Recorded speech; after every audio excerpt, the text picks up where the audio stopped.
Hello beautiful people, my name is Bridget and welcome back to my channel. Hope you're having an awesome day, and today's video is going to be about indie makeup brands. So this is something I thought of kind of on a whim, but today we're going to talk about 10 different makeup brands that are smaller indie makeup brands. So actually one of them is in Ulta, I believe, so it's up there but it's still independently owned. And so I just want to share these brands with you, as well as 10 products that I like from these brands. These are not the like, oh my gosh, this is the best indie brand products ever. This is just 10 that I wanted to share with you and 10 that I enjoy. So without any further ado, let's get into it. Alright guys, so I guess the first thing we should start off with is palettes, because that's what everyone loves the most, is seeing on camera palettes and stuff. So let's do that. I just saw that I have lipstick on my tripod and I don't know where it came from. But regardless, first thing is what we just reviewed, the After Dark palette from Lethal Cosmetics. Lethal Cosmetics has a lot of really good products, including their highlighters, which are nice, and their gel liners. This is the After Dark palette that I wanted to share with you. We just reviewed it in case you want to check out that full review of it. But I've had a lot of fun with it so far. I think it's really cute. I have another palette from Lethal that I really enjoy as well. So I'm happy to try things from this brand. I really enjoy it, and the quality's pretty good. So that's a good one. It is a little pricier because it is an indie brand, but it's nice. I like the colors in it. I also like the other one I have too, which is a little darker. Next up, I'm wearing their lipstick today, but I chose to show you the palette from Black Moon Cosmetics. It's the Orb of Light palette. I believe it is their only palette. This is what it looks like. It's all matte. I do wish this big shade was a shimmer. That would do a lot for me, but I think the quality of the palette itself is really, really good. I personally love the mustardy and orange shades in here. I think it's just a really well-made palette, and it's just so pretty. Like, it's so nice. I hold off on getting this forever because it is all matte and I didn't know if I'd use it, but I actually really enjoy it. And their liquid lipsticks are amazing formula as well. They do sell this at some Ultas, not all of them, so if you guys want to check it out, and I was gonna say swatch stuff, but there's no testers anymore. If you guys want to see the packaging in person, you can go there and find it. Next up is a brand that I adore because their color schemes are really nice put together. They're not super big and bulky, and I think the aesthetics of the brand is absolutely something that I adore, but the quality is hit or miss sometimes. So this is my favorite thing from the brand. It's the best quality in my opinion. It is Melt Cosmetics, and this is their Gemini palettes. This Gemini palette. This is the packaging for the Gemini, and then this, oh, if we can open it, is the inside. Look how pretty. Like this, some of their palettes are like kind of sketchy. This one is perfect. Like, it's perfect. It's kind of chunky. It's kind of chunky, but like, honestly, as far as formula goes, when they nail it, Melt Cosmetics is some of my favorite formula. That's a matte that swatched that good. Yeah, it's really nice. So check out Melt. Check reviews of things before you buy it. Even when like new stuff like that purple palette came out, I was semi-intrigued by it because I want all the Melt palettes. But purples are hard to formulate and they're kind of inconsistent, so be careful, watch reviews, but some of them are like real good, and their eyeliners are really good. So this is the eyeshadow palettes. I wanted to share with you one pricey thing that I was lucky enough to receive from a subscriber, and this is the Scott Barnes blush palette.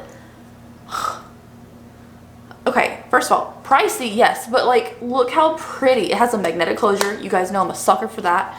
And then this is the color scheme on the inside for the blush palette.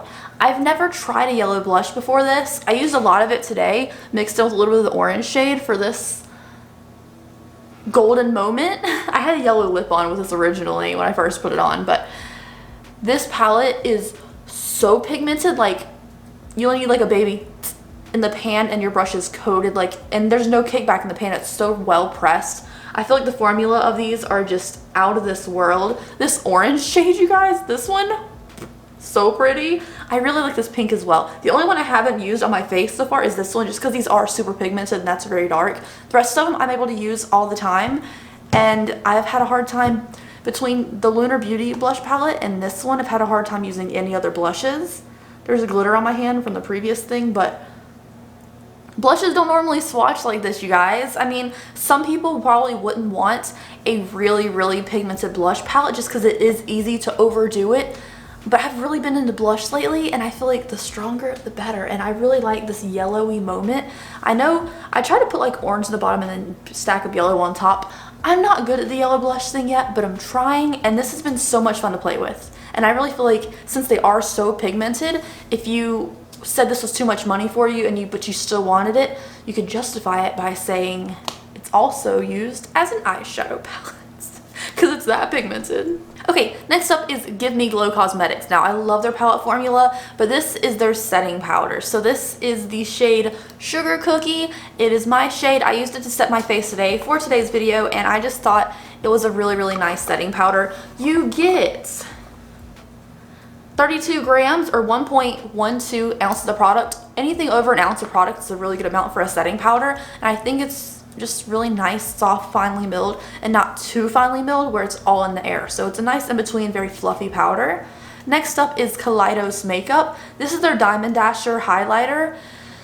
Their eyeshadow formula, the shimmers are just like metallic-y and to die for, but like their highlighter is really good too. And since I feel like I've ranted a lot about their eyeshadow formula, I wanted to show you a highlighter. This is the packaging up close. It's freaking precious. It's like a little tin. It's kind of thick, but it's just so adorable. This is one of their newer ones that came out with the Escape Pod collection. It's like a peach. And you guys, oh, it's so beautiful.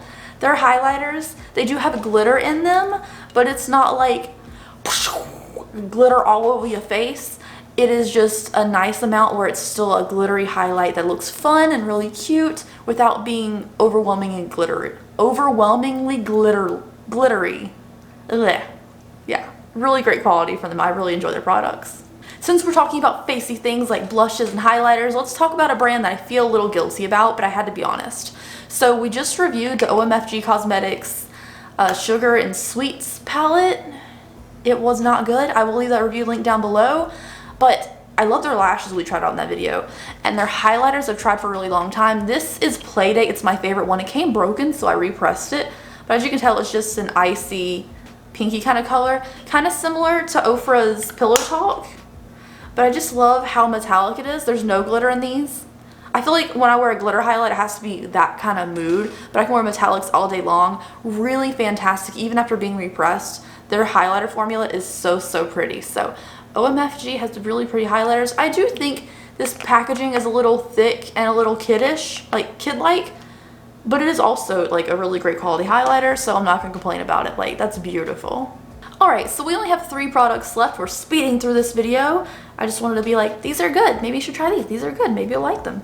But the next thing is from Depop Cosmetics. Now, Depop Cosmetics hasn't been around too long. I enjoy their Eco Earth eyeshadow palettes. I thought those were really nice. They also have palettes that are all shimmery jewel tones and then all mattes. But one of my favorite things I've tried from them is these little single eyeshadows. I got a bunch of them. I probably got like 5 of them, 5 or 6 of them. But this is my favorite one. So this is it's all about Shine, which is like a greeny shade. So you guys know I had to have it. And it's just really pretty. Like, it feels buttery and soft. And when you put your finger in here, you're like smooshing it around. Like, it's smushy. If we can tell that I kind of smooshed the design. It's beautiful. Now, it is kind of like a Super Shock shadow from Colourpop, where it's not like too much base pigment. It's kind of like a topper kind of situation, or just like put it on your lid or on top of already matte shadows. But it's just like a wet, beautiful metallic-y goodness, and I really enjoy the quality of these, and I enjoy their palettes as well. Next up is a product that I was not like for a couple years ago. I had no interest in doing fake freckles, but this is the Freck. This is a Freck extra large. It's a little pricey, I'm not gonna lie, but the Freck product I think is super cute. So all you have to do is it has a little thing and you beep. Let's say I gave myself 3 freckles and I just blot it around. And then I have several and they're really light. The only issue I have with this is the bristly tip on this. Sometimes it makes really fat freckles, which I guess could be natural too. And then they're also really red. So I wish they came out with like a cool tone version of this, because this is more fitted towards someone with a deeper complexion or a warmer complexion, because on someone fair like me, it comes out kind of red. So if they had like a cooler tone version, I feel like that would fit like more people too, because it does look kind of red sometimes, but I like the effect it gives me. And I blotted out with a sponge afterwards just to make it look more faded into my skin, and it's super cute. Lastly, I picked a pair of lashes because your girl loves lashes.